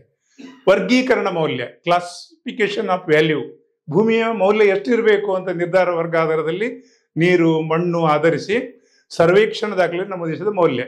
ಹೇಗೆ ಈಗ ನೋಡಿ, ಒಂದು ಯಾವುದೇ ಗ್ರಾಮ ತಗೊಳ್ಳಿ, ಪೇಟೆಗೆ ಹತ್ತಿರ ಇದ್ರೆ ಅಲ್ಲಿ ಸಾಕಷ್ಟು ಅದಕ್ಕೆ ಮೌಲ್ಯ ಜಾಸ್ತಿ ಇರ್ತದೆ. ಸ್ವಲ್ಪ ಗ್ರಾಮಾಂತರ ಪ್ರದೇಶದ ಒಳಗೆ ಇದ್ರೆ ಅಲ್ಲಿ ಮೌಲ್ಯ ಕಡಿಮೆ ಇರ್ತದೆ. ಕೃಷಿ ಲ್ಯಾಂಡ್ದಲ್ಲಿ ಕೂಡ ಕ್ಯಾಲ್ಕುಲೇಷನ್ ಮಾಡಿ ಅಲ್ಲಿ ಕುಸ್ಕಿಯ ತರಿಯ ಬಾಗಾಯತೆ ನೋಡಿಕೊಂಡು ಅದರದ್ದು ಮೌಲ್ಯ ಬೇರೆ ಇರ್ತದೆ, ಅದನ್ನ ನಿರ್ಧರಿಸುವಂಥದ್ದು ಈ ಅಧಿನಿಯಮದ ಅನ್ವಯ ಕ್ಲಾಸಿಫಿಕೇಶನ್ ಮಾಡ್ತಾರೆ ಅಲ್ವಾ. ಸೊ ಇದು ಒಂದು ವರ್ಗೀಕರಣ ಮೌಲ್ಯವನ್ನು ನಿರ್ಧರಿಸುವಂತ ಸರ್ಕಾರಕ್ಕೆ ಈ ಅಧಿನಿಯಮದಲ್ಲಿ ಕೊಟ್ಟಿರ್ತಾರೆ. ಕಾಲ ಕಾಲಕ್ಕೆ ಬದಲಾವಣೆ ಆಗ್ತಾ ಇರ್ತದೆ. ಇದೊಂದು ಪಾಯಿಂಟ್. ಭೂಮಿಯ ವರ್ಗ, ಕ್ಲಾಸ್ ಆಫ್ ಲ್ಯಾಂಡ್, ಭೂಮಿಯನ್ನು ವರ್ಗೀಕರಣ ಮಾಡಿದ್ದಾರೆ. ಸೊ ಅದು ಪ್ರಶ್ನೆ ಬರ್ಬೋದು ನಿಮಗೆ. ಹಿಂದಿನ ಇದರಲ್ಲಿ ಹೇಳಿದ್ದೇನೆ, ಇನ್ನೊಂದ್ಸಲ ಇಲ್ಲಿ ಸೊ 8ರಲ್ಲಿ A1 ಅಂತ ಹೇಳಿ ಕೊಟ್ಟಿದ್ದೇನೆ. ಖುಸ್ಕಿ ಭೂಮಿ ಅಂತ ಹೇಳಿದ್ರೆ ಏನು ಅಂತ ಪ್ರಶ್ನೆ ಬರ್ಬೋದು. ಈ ಅಧಿನಿಯಮವು ಪ್ರಾರಂಭವಾದ ಮುಂಚಿತವಾಗಿ ಯಾವುದೇ ಕಾಲದಲ್ಲಿ ಜಾರಿಯಲ್ಲಿದ್ದ ಕಾನೂನಡಿ ಖುಸ್ಕಿ ನಮೂದಿಸಲಾದ ಭೂಮಿ ಅಂತ ಹೇಳಿ. ನೋಡಿ, ಇವತ್ತು ಸರ್ಕಾರ ಮಾಡಿದ್ದಲ್ಲ, ಹಿಂದೆ ಯಾವುದಾದ್ರು ಸರ್ಕಾರ ಅಥವಾ ಬ್ರಿಟಿಷರು ಇರ್ಬೋದು, ರಾಜ ಮಹಾರಾಜರು ಕಾಲದಲ್ಲಿ ಅದನ್ನು ಖುಷ್ಕಿ ಅಂತ ಏನಾದರೂ ನೇಮಕ ಮಾಡಿದ್ದಿದ್ರೆ, ವರ್ಗೀಕರಣ ಮಾಡಿದ್ರೆ ಅದು ಖುಷ್ಕಿ. ಅದು ಬಹಳ ಇಂಪಾರ್ಟೆಂಟ್ ಒಂದು ಪಾಯಿಂಟ್, ಕೇಳ್ಬೋದು ನಿಮಗೆ ಇದೊಂದು ಪಾಯಿಂಟು. ಸೊ ಸರ್ಕಾರ ಈಗಲೂ ಕೂಡ ಸರ್ಕಾರ ಅದನ್ನು ಈಗಿನ ಕಾಲದಲ್ಲಿ ಈಗ ನೇಮಿಸ್ತದೆ, ಆ ಕಾಲದಲ್ಲಿ ಇದ್ರೆ ಅದು ಆ ಕಾಲದ್ದು ಕೂಡ ಅಲ್ಲಿ ಕೆಲಸವಾಗಿ ಮಾಡ್ತದೆ ಅಂತೇಳಿ ಒಂದು ಪಾಯಿಂಟ್ ಇದೆ ಅಲ್ಲಿ. ಅಂದ್ರೆ ಸರ್ ಈಗ ನಾವು ಖುಷ್ಕಿ ಎಲ್ಲ ತರಿ ಭಾಗ ಆಯಿತು ನಿರ್ಧರಿಸಿ ಅಂತ ನಾವು ಹೇಳೋ ಹಾಗಿಲ್ಲ, ಅದು ಹಿಂದಿನಿಂದ ಬಂದಿದೆ, ಅದು ಹಾಗೆ ಮುಂದುವರಿತದೆ. ಅಥವಾ ಈಗ ನೀವು ಪ್ಲಾನಿಫಿಕೇಶನ್ ಮಾಡೋದಾದ್ರೆ ಕಾಲ ಕಾಲಕ್ಕೆ ಮಾಡ್ತಾ ಇರ್ತಾರೆ. ಇದು ಒಂದು ಕೇಳಬಹುದು, ಖುಷ್ಕಿ ಅಂತ ಹೇಳಿದ್ರೆ ಅದು ಆಚೆ. ಇನ್ನು ಇನ್ನೊಂದು ಪಾಯಿಂಟ್ ಬರ್ತದೆ ಇಲ್ಲಿ, ಅಲ್ಲಿ ಅದರಲ್ಲಿ 8ರಲ್ಲಿ 2 ಅರ್ಥ ಏನು ಅಂತ ಹೇಳಿದ್ರೆ ಸರ್ಕಾರದ ಸ್ವತ್ತಾಗಿರುವ ಯಾವುದೇ ಜಲಮೂಲದಿಂದ, ಅಂದ್ರೆ ಖುಷ್ಕಿ ಭೂಮಿ ಏನು ಅಂತ ಹೇಳಿ ಒಂದು ಡೆಫಿನೇಷನ್, ಯಾವುದೇ ಜಲಮೂಲದಿಂದ ನೀರಾವರಿ ಮಾಡದ, ಅಂದ್ರೆ ಮಳೆ ಆಶ್ರಿತವಾಗಿ. ಸಾಧಾರಣ ಹೇಳೋದಾದ್ರೆ ಈಗ ಬಯಲುಸೀಮೆಯಲ್ಲಿ ನೀವು ಡ್ರೈ ಲ್ಯಾಂಡ್ ಅಂತ ನಾವೇನು ಹೇಳ್ತೇವೆ, ಖುಷ್ಕಿ ಭೂಮಿ, ಅಲ್ಲಿ ಮಳೆ ಬಂದ್ರೆ ಮಾತ್ರ ಬೆಳೆ, ಇಲ್ಲಿದ್ರೆ ಒಂದು ಕಾಳು ಕೂಡ ಬೆಳೆಯುವುದಿಲ್ಲ. ಸೊ ನಮ್ಮಲ್ಲಿ ಬೆಟ್ಟು ಮೊಜಲು ಬಯಲು ಅಂತ ಏನು ಹೇಳ್ತೇವೆ, ಬೆಟ್ಟು ನಿಮಗೆ ಮಳೆ ಬಂದ್ರೆ ಮಾತ್ರ ಬೆಳೆ ಬರ್ತದೆ, ಇಲ್ಲಾಂದ್ರೆ ಇಲ್ಲ. ಸೊ ಆ ಥರದ್ದೆಲ್ಲ ಇರ್ತದೆ ಖುಷ್ಕಿ ಭೂಮಿ ಅಂದ್ರೆ ಆ ಥರ ಅದು ವರ್ಗೀಕರಣ ಮಾಡಿರ್ತಾರೆ. ಅಲ್ಲಿ ಸ್ಪಷ್ಟವಾಗಿ ಕೊಟ್ಟಿದ್ದಾರೆ, ನಿಮ್ಗೆ ಇದನ್ನೇ ಕೇಳ್ಬೋದು, ಸರ್ಕಾರದ ಸ್ವತ್ತವಾಗಿರುವ ಯಾವುದೇ ಜಲಮೂಲದಿಂದ ನೀರಾವರಿ ಮಾಡದ ಭೂಮಿ ಅಂತ ಅರ್ಥ. ಒಂದು ಪಾಯಿಂಟ್. ತರಿ ಭೂಮಿ ಅಂತ ಹೇಳಿದ್ರೆ ಏನು ನೋಡಿ, ಅಲ್ಲಿ ಮಳೆ ನೀರಿನ ಉಪಯೋಗದಿಂದ ಅಥವಾ ರಾಜ್ಯ ಸರ್ಕಾರದ ಸ್ವತ್ತಾಗಿರುವ, ಈಗ ಡ್ಯಾಮ್ಗಳನ್ನು ಕಟ್ಟಿ ಬಿಡ್ತಾರೆ, ಕೆರೆ ಕಟ್ಟಿ ನೀರಾವರಿ ಸೌಲಭ್ಯ ಮಾಡಿರ್ತಾರೆ, ಹಲವಾರು ಮಾರ್ಗದಿಂದ ನೀರಾವರಿ ಸೌಲಭ್ಯ ಕಲ್ಪಿಸಿರ್ತಾರೆ. ಅಥವಾ ಮಳೆ ನೀರಿನಲ್ಲಿ ನಮ್ಮಲ್ಲಿ ಬೈಲು ಅಂತ ಹೇಳ್ತಾರಲ್ಲ, ಅಂತ ಲ್ಯಾಂಡ್ ಇದ್ರು ಕೂಡ ತರಿ ಅಂತ ಪರಿಗಣಿಸ್ತಾರೆ. ಸೊ ಅದೊಂದು ಪಾಯಿಂಟ್. ಸೊ ಈಗ ನಮ್ಮಲ್ಲಿ ಬಯಲು ಅಂತ ಹೇಳಿದ್ರೆ ಮಳೆ ಆಶ್ರಯದಲ್ಲೇ ಬೆಳೆದ್ರು ಅದು ತರಿ ಭೂಮಿ ಅಂತ ಆಗ್ತದೆ. ಯಾಕೆ ಅಂತ ಹೇಳಿದ್ರೆ ಅದು ಸರ್ಕಾರ ಎಲ್ಲ ಇಡೀ ಸಂಪತ್ತು ಸರ್ಕಾರದ ಇರೋದ್ರಿಂದ ಅಲ್ಲಿ ಇರುವಂತಹ ಸಂಪನ್ಮೂಲ ಏನು ಬಳಸ್ಕೊಂಡು ಮಾಡಿರ್ತೀರಿ ನೀವು. ಸೊ ನೀರು ತರಿ ಭೂಮಿಯಲ್ಲಿ ಬೆಳೆದಂತ ಈ ಬೆಳೆ ಇದೆಯಲ್ಲ, ಸೊ 2 ಬೆಳೆ ಆಗ್ತದೆ ನಮ್ಮಲ್ಲಿ ಅಲ್ವಾ, ಮುಂಗಾರು ಹಿಂಗಾರು ಅಂತ ಆಗ್ತದೆ. ಆಮೇಲೆ ಕೆಲವು ಗಂಪು ಗದ್ದೆಯಲ್ಲಿ 2ನೇ 3ನೇ ಬೆಳೆಯಾಗಿ ಧಾನ್ಯ ಕೂಡ ತೆಗೆಯುವಂಥದ್ದು ವ್ಯವಸ್ಥೆ ಇದೆ ಅಲ್ವಾ. ಸೊ ಅಂಥದಕ್ಕೆ ವ್ಯಾಲ್ಯೂಯೇಷನ್ ಬೇರೆ ಇರ್ತದೆ, ಹಾಗಾಗಿ ವರ್ಗಾವಣೆ ಮಾಡಿದ್ದಾರೆ ಅಷ್ಟೇ. ಆಮೇಲೆ ಭಾಗಾಯತು ಭೂಮಿ ಅಂದ್ರೆ ನೋಡಿ, ಇವೆಲ್ಲ ನಾನು sentence last time land reforms ಭಾಗಾಯತು ಅಂದ್ರೆ ಏನು, ನಮ್ಮನ್ನ ಹಿಂದೆ ಆಳಿದಂತ ಮುಸ್ಲಿಂ ದೊರೆಗಳಿರ್ಬೋದು, ನಂತರ ಬಂದಂಥವ್ರು ಎಲ್ಲ ಆಯಾ ಕಾಲಕ್ಕೆ ಫಾರ್ಸಿ, ಉರ್ದು, ಹಿಂದಿ, ಸಂಸ್ಕೃತ ಎಲ್ಲ ಮಿಕ್ಸ್ ಆಗಿ ಭಾಗ್ ಅಂದ್ರೆ ಏನ್ ಹೇಳಿ, ಹಿಂದಿಯಲ್ಲಿ ಭಾಗ್ ಅಂದ್ರೆ ತೋಟ. ಸೊ ತೋಟ ಇದು ಭೂಮಿ ಯಾವುದು ಅಂತ ಹೇಳಿದ್ರೆ ಪ್ಲಾಂಟೇಶನ್ ಬೆಳೆ ಹೊರತುಪಡಿಸಿ ತೋಟದ ಬೆಳೆಗಳು ಯಾವುದು ಅದನ್ನು ಭಾಗಾಯತು ಅಂತ ಹೇಳ್ತಾರೆ. ಅಲ್ಲಿ ಒಂದು ಪಾಯಿಂಟ್ ಕೂಡ ಕೊಟ್ಟಿದ್ದೇನೆ. ಅದರಲ್ಲಿ ಮತ್ತೆ ಖುಷ್ಕಿ ಭಾಗಾಯತ್ ಮತ್ತು ತರಿ ಭಾಗಾಯತ್ ಅಂತಿದೆ. ಖುಷ್ಕಿ ಭಾಗಾಯತ್ನಲ್ಲಿ ಯಾವ್ಯಾವ ಬೆಳೆ ಅಲ್ಲಿ ಎಕ್ಸಾಂಪಲ್ ಎಲ್ಲ ಕೊಟ್ಟು ಬಿಟ್ಟಿದ್ದೇನೆ. ಉದಾಹರಣೆಗಾಗಿ ನಿಮ್ಮ ಮಾವು ಇರ್ಬೋದು, ಗೇರು ಇರ್ಬೋದು, ಇದಕ್ಕೆ ನೀರಾವರಿ ಮಾಡುವ ಅಗತ್ಯ ಇರೋದಿಲ್ಲ. ಇದು ತನ್ನಷ್ಟಕ್ಕೆ ನಿಮಗೆ ಒಂದು ಸ್ವಲ್ಪ ಖುಷ್ಕಿ ಬೆಳೆಯಲ್ಲಿ ಬೆಳೆಯುವಂಥ ಬೆಳೆ. ತರಿ ಭಾಗಾಯತ್ ಯಾವುದಂದ್ರೆ ಬಾಳೆ, ತೆಂಗು, ಅಡಿಕೆ ಇದೆಲ್ಲ ಬರ್ತದೆ. ಸೊ ಈ ಕ್ವಾಲಿಫಿಕೇಶನ್ ಅಲ್ಲಿ ಪ್ರಶ್ನೆ ಬರುವ ಸಾಧ್ಯತೆಗಳಿದೆ. ಇದು ಒಂದು ಪಾಯಿಂಟ್ ನೋಟ್ ಮಾಡ್ಕೊಳ್ಳಿ, ಖಂಡಿತ ನಿಮಗೆ ಸಹಕಾರಿಯಾಗ್ತದೆ. ಇನ್ನು ಪ್ಲಾಂಟೇಶನ್ ಅಂತ ಹೇಳಿದ್ರೆ ಯಾವುದು, ಅದರಲ್ಲೇ ಪಾಯಿಂಟ್ ಇನ್ನೊಂದು ಡಿ ಇದನ್ನು ಕೊಟ್ಟಿದ್ದಾನೆ. ಪ್ಲಾಂಟೇಶನ್ ಭೂಮಿ ನಿಮ್ಗೆ ಯಾವ ರೀತಿ ಪ್ರಶ್ನೆ ಬರ್ಬೋದು, ಪ್ಲಾಂಟೇಶನ್ ಯಾವುದು ಇಲ್ಲ ಅಂತ ಹೇಳಿ ನಿಮಗೆ 4-5 ಬೆಳೆಗಳನ್ನು ಕೊಟ್ಟಿದ್ರಲ್ಲಿ ಯಾವುದು ಪ್ಲಾಂಟೇಶನ್ ಅಲ್ಲ ಅಂತ ಕೇಳ್ಬೋದು. ಸೊ ಈ ತರ ಒಂದು ಕನ್ಫ್ಯೂಸ್ ಮಾಡೋ ಸಾಧ್ಯತೆ. ಇದನ್ನು ಸರಿಯಾಗಿ ಅರ್ಥ ಮಾಡ್ಕೊಂಡ್ರೆ ನಿಮ್ಗೆ ಯಾವ ಪ್ರಶ್ನೆಗೂ ಉತ್ತರ ಬರೀಲಿಕ್ಕೆ ಆಗ್ತದೆ. ಕಾಫಿ, ಚಹಾ, ಏಲಕ್ಕಿ, ಕಾಳುಮೆಣಸು, ಆಮೇಲೆ ರಬ್ಬರು, ಈ ಬೆಳೆಗಳು ಇತ್ಯಾದಿಗಳೆಲ್ಲ ಪ್ಲಾಂಟೇಶನ್ ಕ್ರಾಪ್ ಅಂತ ಹೇಳ್ತಾರೆ. ಸೊ ಬಹಳ ಇಂಪಾರ್ಟೆಂಟ್. ಅಲ್ಲಿ ಪ್ಲಾಂಟೇಶನ್ ರಬ್ಬರ್ ಚಿತ್ರ ಕೂಡ ಕೊಟ್ಟಿದ್ದೇನೆ ನೋಡಿ, ಖಂಡಿತ. ಕಾಫಿದು ಒಂದು ಚಿತ್ರ ಕೊಟ್ಟಿದ್ದೇನೆ, ಟೀದು ಒಂದು ಕೊಟ್ಟಿದ್ದೇನೆ, ನೋಡ್ಕೊಳ್ಳಿ. ಅದು ಕೆಲವು ಬಯಲುಸೀಮೆಯಲ್ಲಿ ಕೆಲವು ನೋಡದೇ ಇರ್ಬೋದು. ಸೊ ಈಗಂತೂ ಪ್ರವಾಸ ಮಾಡುವಂಥ ಪ್ರವಾಸಿದ್ರೆ ಎಲ್ಲರೂ ನೋಡಿರ್ತೀರಿ, ಬಟ್ ಒಂದು ಚಿತ್ರ ಕೂಡ ಕೊಟ್ಟಿದ್ದೇನೆ. ಮತ್ತೆ ಈಗ ಅದ್ಭುತವಾದ ಒಂದು ನಿಮ್ಮ ಕೈಯಲ್ಲಿ ಒಂದು ಮೊಬೈಲ್ ಇದೆ, ಯಾವಾಗಲೂ ಸರ್ಚ್ ಮಾಡಿದ್ರೆ ಅದರದ್ದು ಇಡೀ ತೋಟದ ಬಹಳ ಚಂದದ ನೋಟ ಕೂಡ ನೋಡ್ಲಿಕ್ಕೆ ಆಗ್ತದೆ. ನೋಡಿ, ಇದನ್ನೆಲ್ಲ ಬಹಳ ಇಂಪಾರ್ಟೆಂಟು. ಇನ್ನು 9ನೇ ಪಾಯಿಂಟ್, ಸಂಪತ್ತು ಅಂದ್ರೆ ಏನು, ಆಸ್ತಿ. ಇದು ಡೆಫಿನೇಷನ್ ಕೇಳ್ತಾರೆ. ಭೂಮಿಯಲ್ಲಿರುವ ಯಾವುದೇ ಹಿತಾಸಕ್ತಿ ಮತ್ತು ಅವುಗಳನ್ನು ಹೊಂದಿರಲು ಮತ್ತು ಸಮರ್ಥವಾದ ವ್ಯಕ್ತಿ. ಸೊ ನೋಡಿ, ಅಲ್ಲಿ ಭೂಮಿಗೆ ಸಂಬಂಧಪಟ್ಟ ಹಾಗೆ ಅಲ್ಲಿ ಮರ, ಗಿಡ, ಮತ್ತೊಂದು ಯಾವುದೇ ಏನೇ ಇರಲಿ ಅದನ್ನೆಲ್ಲ ಇರುವಂಥದ್ದು ಯಾರು, ಅದು ಅವರು ಯಾರು ಹೊಂದಿದ್ದಾರೆ ಅವರು ಅಂತೇಳಿ ಅರ್ಥ. ಅದು ಸಂಪತ್ತು. ಭೂಮಿ ಇರ್ಬೋದು, ಕಟ್ಟಡ ಇರ್ಬೋದು ಅದು ಭೂಮಿಯಲ್ಲಿ, ಅಥವಾ ಮರಗಳಿರ್ಬೋದು, ಬೇರೆ ಬೇರೆ ಸಂಪತ್ತು ಇರ್ಬೋದು ಅಲ್ಲಿ. ಸೊ ಅದೆಲ್ಲ ಹೊಂದಿದಂತ ಒಂದು ಯಾವುದೇ ಹಿತಾಸಕ್ತಿ ಅಥವಾ ಹೊಂದಿರಲು ಸಮರ್ಥವಾದ ವ್ಯಕ್ತಿ ಅಂತ ಆಮೇಲೆ ಸಮೂಹ ಕೂಡ ಯಾರಾದ್ರೂ ಗ್ರೂಪ್ ಆಗಿ ಇರ್ಬೋದು ಅಂತೇಳಿ. ಸೊ ಹಿತಾಸಕ್ತಿಗಳ ಗುಂಪು ಕೂಡ ಇರ್ಬೋದು, ಗ್ರೂಪ್ಸ್ ಇದ್ರ ಕೂಡ ಇರ್ಬೋದು ಅಂತೇಳಿ ಒಂದು. ಆಮೇಲೆ 9 ಗುಂಪು. ಗ್ರೂಪ್ ಅಂದ್ರೆ ಏನು? ಸರ್ಕಾರದ ಅಧಿಕೃತ ಅಧಿಕ್ರಾಪ್ಯದೊಂದಿಗೆ ನೀವು ವಿವರಿಸಿದ ಭೂ ಕಂದಾಯ ತೀರ್ಮಾನಿಸುವ ವ್ಯಾಪ್ತಿ ಗ್ರೂಪ್. ಸೊ ದಟ್ಸ್ ಒಂದು ಪಾಯಿಂಟ್. ಇನ್ನು ಭೂ ಹಿಡುವಳಿದಾರ ಯಾರು ಅಂತೇಳಿ ಒಂದು ಪ್ರಶ್ನೆ ಬಂದ್ರೆ ಅಲ್ಲಿ 11ನೇ ಪಾಯಿಂಟ್ ಇದೆ. The hold land are to be a land holder or holder ಅಂತೇಳಿ. ಸೊ ಬಹಳ ಒಂದು ಕನ್ನಡದಲ್ಲಿ ಭೂಮಿಯನ್ನು ಕಾನೂನು ರೀತ್ಯ ಸ್ವಾಧೀನದಲ್ಲಿ ಹೊಂದಿರುವುದು. ಕಾನೂನು ರೀತಿಯಿಂದ ಹೇಗೆ? ಯಾರ್ದೋ ಒಬ್ರು ಎಕ್ಸ್ ಅನ್ನೋ ವ್ಯಕ್ತಿಯಿಂದ ನಾನು ಪರ್ಚೇಸ್ ಮಾಡಿದ್ದೆ, ಅದು ನಾನು ಪರ್ಚೇಸ್ ಮಾಡಿದಾಗ ನಾನು ಓನರ್ ಆಗ್ತೇನೆ. ಅದಕ್ಕಿಂತ ಮೊದಲು ಎಕ್ಸ್ ಇದ್ರು, ಎಕ್ಸ್ಗೆ ಹೇಗೆ ಬಂತು? ಅವರಿಗೆ ವಂಶ ಪರಂಪರೆಯಿಂದ ಬಂದಿರ್ಬೋದು. ಸೊ ಹಾಗೆ ಅವರ ವಂಶಕ್ಕೆ ಹೇಗೆ ಬಂತು? ನಾನು ಆಗ ಹೇಳಿದಾಗೆ ಅವರು ರಾಜ ಮಹಾರಾಜರ ಕಾಲದಲ್ಲಿ ಏನೋ ಒಂದು ಸಾಧನೆ ಮಾಡಿರಿ, ಬಡವಳಿ ಆಗಿರಿ ಬಂದಿರ್ಬೋದು, ಅಥವಾ ಒಂದು ಒಳ್ಳೆ ಕೆಲಸ ಮಾಡಿ ಸೈನಿಕ ವೃತ್ತಿಯಲ್ಲಿರ್ಬೋದು, ಆಗ ಕೊಟ್ಟಿರ್ಬೋದು, ಹಲವು ಕಾರಣಗಳಿರ್ತದೆ ಅಲ್ವಾ? ಸೊ ಆ ರೀತಿ. ಸೊ ಭೂಮಿ ಹಿಡುವಳಿ ಯಾರು, ಹೋಲ್ಡಿಂಗ್ ಯಾರಿಗೆ ಹೊಂದಿದ್ದಾರೆ ಅವರು ಅಂತೇಳಿ ಅಷ್ಟೇ.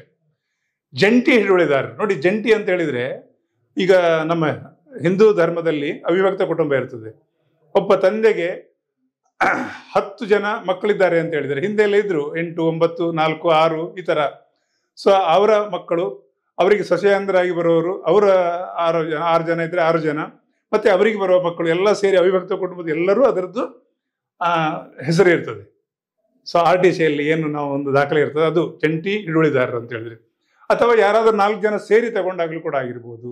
ಸೊ ಹಿಂದೂ ಕಾನೂನು ಮೇರೆಗೆ ಅವಿಭಕ್ತ ಕುಟುಂಬದಲ್ಲಿ ಅಥವಾ ಆದಿ ಭೋಗದಾರರು, ಆದಿ ಅಂದ್ರೆ ಮುಂಚಿನಿಂದಲೂ ಲ್ಯಾಂಡ್ ಲಾರ್ಡ್ ಆಗಿದ್ದವರು ಅಂತಲೇ ಅರ್ಥ. ಅದು ಅಷ್ಟೇ, ಬಹಳ ಸಿಂಪಲ್ ಆಗಿದೆ. ಸೊ ಅವಿಭಕ್ತ ಕುಟುಂಬದಲ್ಲಿ ತಂದೆಯಿಂದ ತಂದೆಗೆ, ಹಾಗೆ ಮಗನಿಗೆ, ಮಗನಿಂದ ಅವರ ಮಗನಿಗೆ ಬರುವಂತ ಬಳುವಳಿಯಾಗಿರ್ತದೆ. ಅದು ಅದು ಆದಿಭಾಗದ ಮುಂಚಿನಿಂದ ಅವರು ಅನುಭವ ಮಾಡ್ಕೊಂಡು ಬರುವಂತ ಆದಿಭಾಗದಾರ ಹಾಗೆ ಕೊಟ್ಟಿದ್ದಾರೆ, ಜಂಟಿ ಹಿಡುವಳಿದಾರರು ಅಂತ ಹೇಳಿದ್ರೆ. ಓಕೆ, ಭೂಮಿ ಲ್ಯಾಂಡ್ ಅಂದ್ರೆ ಏನು ಅಂತ ಪ್ರಶ್ನೆ ಬಂದಾಗ ಇಲ್ಲಿ 4-5 ಪಾಯಿಂಟ್ ಆಗಬಹುದು. ಭೂಮಿಯಿಂದ ದೊರೆಯುವ ಪ್ರಯೋಜನಗಳು ಮತ್ತು ನೆಲಕ್ಕೆ ಲಗತ್ತಾಗಿರುವ ಆಗದ ಯಾವುದೇ ವಸ್ತು, ಶಾಶ್ವತವಾಗಿ ಬಂದಿರುವ ವಸ್ತುಗಳು, ಕಂದಾಯ, ಗೇಣಿ ಪಡೆಯುವ ಪಾಲು, ಋಣ ಅಂತ ಹೇಳಿದ್ರೆ, ಉದಾಹರಣೆಗಾಗಿ ನೀವು ಒಂದು ಲ್ಯಾಂಡ್ ಅನ್ನು ಪರ್ಚೇಸ್ ಮಾಡಿದ್ರಿ, ಅಲ್ಲಿರುವ ಎಲ್ಲ ಸ್ವತ್ತುಗಳು ನಿಮ್ಮದೇ ಆಯ್ತು. ಅಲ್ಲಿ ಮರ ಇರ್ಬೋದು, ಗಿಡ ಇರ್ಬೋದು, ಅದು ಆಯ್ತು.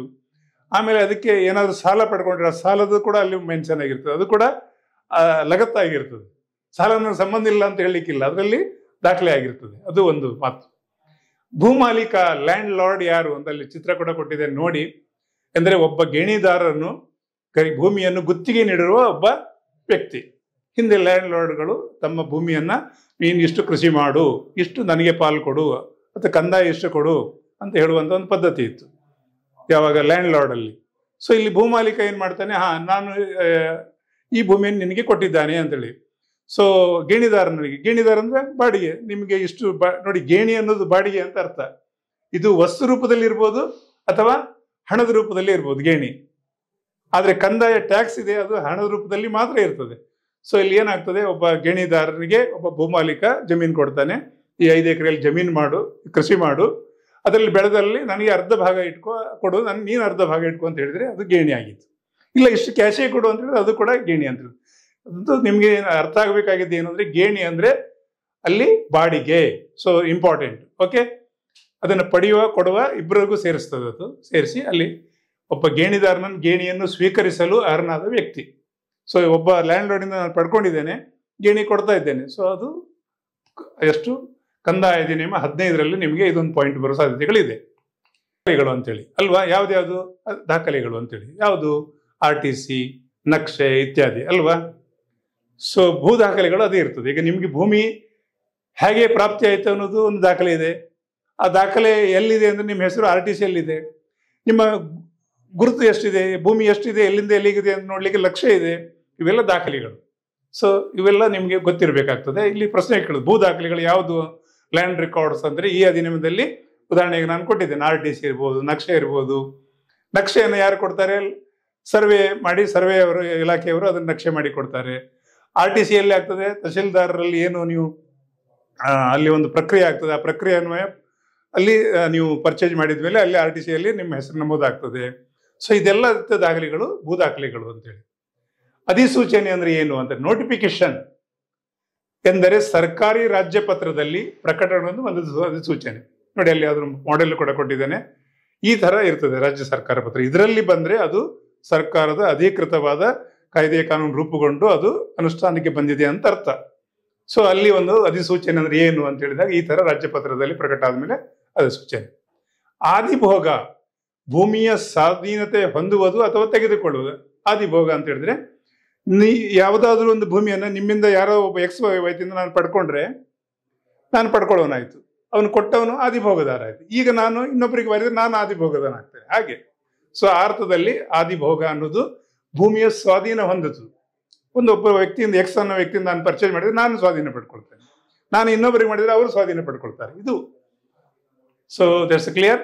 ಗೇಣಿ ಮೌಲ್ಯ, ಗೇಣಿ ಅಂದ್ರೆ ಆಗ್ಲೇ ಹೇಳಿದ್ದೇನೆ, ಅದರದ ಮೌಲ್ಯವನ್ನ ಭೂಮಿಯ ಅಧಿಕೃತ ಲಾಭಕ್ಕಾಗಿ ಕೊಡುವ ಬಾಡಿಗೆ. ಗೇಣಿ ಅಂದ್ರೆ ಬಾಡಿಗೆ, ಅದು ಕೂಡ ನಾನು ಹೇಳಿದ್ದೇನೆ. ಅದು ವಸ್ತು ರೂಪದಲ್ಲಿ ಇರ್ಬೋದು, ಹಣದ ರೂಪದಲ್ಲಿ ಇರ್ಬೋದು. ಆದ್ರೆ ಕಂದಾಯ ಟ್ಯಾಕ್ಸ್ ಅನ್ನೋದು ಹಣದ ರೂಪದಲ್ಲಿ ಇರ್ತದೆ, ಗೇಣಿ ಅನ್ನೋದು ಎರಡೂ ರೂಪದಲ್ಲಿ ಇರ್ತದೆ. ಇದೊಂದು ಕೂಡ ಒಂದು ನೆನ್ಪಿಟ್ಕೊಳ್ಳಿ. ಇನ್ನು 24ನೇ ಪಾಯಿಂಟ್ ನೋಡುವ. ಕಂದಾಯ ಅಧಿಕಾರಿ ಅಧಿನಿಯಮದ ಉದ್ದೇಶಗಳಿಗಾಗಿ ನೇಮಕ ಮಾಡಲಾದ ಅಥವಾ ನಿಯೋಜಿತ ಯಾವುದೇ ಅಧಿಕಾರಿ ಕಂದಾಯ ಅಧಿಕಾರಿ ಅಂತ ಆಗ್ತಾರೆ. ಅದು ಗ್ರಾಮ ಮಟ್ಟದಿಂದ ಪ್ರಾರಂಭವಾಗಿ ರಾಜ್ಯ ಮಟ್ಟದವರೆಗೆ ಒಂದು ವ್ಯವಸ್ಥೆ ಇದೆಯಲ್ಲ, ಬ್ಯೂರೋಕ್ರಾಟಿಕ್ ಆಡಳಿತ ವ್ಯವಸ್ಥೆ, ಅದರಲ್ಲಿ ಯಾವುದೇ ಅಧಿಕಾರಿ ಸರ್ಕಾರ ನೇಮದಂತ ಅಧಿಕಾರಿ. ಇನ್ನೊಂದು ಕಂದಾಯ ವರ್ಷ ಅಂತ ಒಂದು ಪಾಯಿಂಟ್ ಕೊಟ್ಟಿದ್ದೇನೆ, ಅದು ಹಿಂದೆ ಕೂಡ ಒಂದು ಇದರಲ್ಲಿ ಹೇಳಿದ್ದೇನೆ. ಯಾವಾಗಲೂ ನಿಮಗೆ ಗೊತ್ತಿದೆ, ನಾವು ಹೊಸ ವರ್ಷವನ್ನು ಹೇಗೆ ಮಾಡ್ತೇವೆ ಅಂತ ಹೇಳಿದ್ರೆ ಜನವರಿ 1ರಿಂದ ಡಿಸೆಂಬರ್ 31. ಆರ್ಥಿಕ ವರ್ಷ ಹೇಗೆ ಅಂತ ಹೇಳಿದ್ರೆ ಏಪ್ರಿಲ್ 1ರಿಂದ ಮಾರ್ಚ್ 31.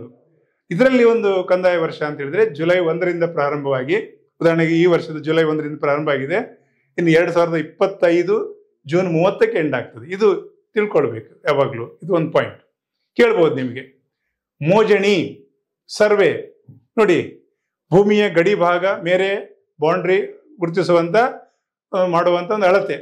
ಉದಾಹರಣೆಗಾಗಿ ಸರ್ವೆ ಇಲಾಖೆಯವರು ಬಂದು ನಿಮಗೆ ನಿಮ್ಮ ಜಮೀನು ಎಲ್ಲಿಂದ ಎಲ್ಲಿಗಿದೆ ಅಂತೇಳಿ ನೋಡಿ 4 ಬದಿಗೆ ಮಾರ್ಕ್ ಮಾಡಿ ಕೊಡ್ತಾರಲ್ಲ, ಅದು ಮೋಜಣಿ ಸರ್ವೆ ಅಂತ ಹೇಳುವಂಥದ್ದು ಇಲ್ಲಿ ಪಾಯಿಂಟ್ ಕೊಟ್ಟಿದ್ದೇನೆ. ಇದೊಂದು ನೆನ್ಪಿಟ್ಕೊಳ್ಳಿ. ಸೊ ಕೇಳ್ಬೋದು ನಿಮ್ಗೆ ಯಾವ ಉಪ ಅಧಿನಿಯಮದನ್ವಯ ಎಷ್ಟನೇ ನಂಬರ್ ಅಲ್ಲಿ ಕೊಟ್ಟಿದ್ದಾರೆ ಅಂದ್ರೆ 29. ಸರ್ವೆ ಅಂದ್ರೆ ಏನು ಅಂತೇಳಿ, ಮೋಜಣಿ ಅಂದ್ರೆ ಏನು, ಸರ್ವೆ ಅಷ್ಟೇ, ಸಿಂಪಲ್ ಆಗಿ ಕೇಳ್ಬೋದು ನಿಮಗೆ. ಇನ್ನು ಕಂದಾಯ ಇಲಾಖೆಯಲ್ಲಿ ವರ್ಗ ಶ್ರೇಣಿ ಹೇಗಿದೆ ಅಂತ ಹೇಳಿದ್ರೆ ಬ್ಯೂರೋಕ್ರಸಿ ಆಡಳಿತ ವ್ಯವಸ್ಥೆಗೆ, ಯಾಕೆಂದ್ರೆ ಎಲ್ಲರೂ ನಿರ್ವಹಿಸ್ಲಿಕ್ಕೆ ಆಗೋದಿಲ್ಲ. ರಾಜ್ಯ ಮಟ್ಟದಲ್ಲಿ ಏನು ನಮ್ಮ ಶಾಸಕಾಂಗ ವ್ಯವಸ್ಥೆಯಲ್ಲಿ ಚುನಾಯಿತ ಸರ್ಕಾರ ಇರ್ತದೆ, ಮುಖ್ಯಮಂತ್ರಿಗಳಿಗೆ ಸಹಾಯಕ ವಿವಿಧ ಇಲಾಖೆ ಮಂತ್ರಿಗಳಿರ್ತಾರೆ, ಆ ಮಂತ್ರಿಗಳಿಗೆ ಸೆಕ್ರೆಟರಿಗಳಿರ್ತಾರೆ, ಕಾರ್ಯದರ್ಶಿಗಳು. ಅದು ಸರ್ಕಾರ ವ್ಯವಸ್ಥೆ ಯಾವುದೇ ನಿರ್ಧಾರ ತಗೊಂಡು, ಈ ಹಿಂದಿನ ಒಂದು ಕಾನೂನು ಇರ್ಬೋದು, ಈಗ ಹೊಸದಾಗಿ ಇರುವಂತ ಯಾವುದೇ ಕಾನೂನಾಗಿದ್ದು ಅನುಷ್ಠಾನ ಮಾಡಲಿಕ್ಕೆ ಅಲ್ಲಿ ಒಂದು ಶಾಸಕಾಂಗ ವ್ಯವಸ್ಥೆಯಲ್ಲಿ ಪ್ರತಿ ಇಲಾಖೆಗೆ ಒಂದು ಮಂತ್ರಿ ಇರ್ತಾರೆ. ಹಾಗೆ ಅಲ್ಲಿ ಆ ಸೆಕ್ರೆಟರಿ ಆದ ನಂತರ ಇಡೀ ರಾಜ್ಯಕ್ಕೆ ಅನುಷ್ಠಾನ ಮಾಡಲಿಕ್ಕೆ ಸರ್ಕಾರ ಯಾರೇ ಬರಲಿ ಹೋಗ್ಲಿ ಪ್ರಶ್ನೆ ಅಲ್ಲ, ನಿಗದಿತವಾಗಿ ಅನುಷ್ಠಾನ ಮಾಡಲಿಕ್ಕೆ ರಾಜ್ಯ ಮಟ್ಟದಲ್ಲಿ ಒಬ್ಬರು ಆಯುಕ್ತರಿದ್ರೆ ಪ್ರತಿ ಜಿಲ್ಲೆಯಲ್ಲಿ ಡೆಪ್ಯೂಟಿ ಕಮಿಷನರ್, ಇದು ನೆನ್ಪಿಡ್ಬೇಕು.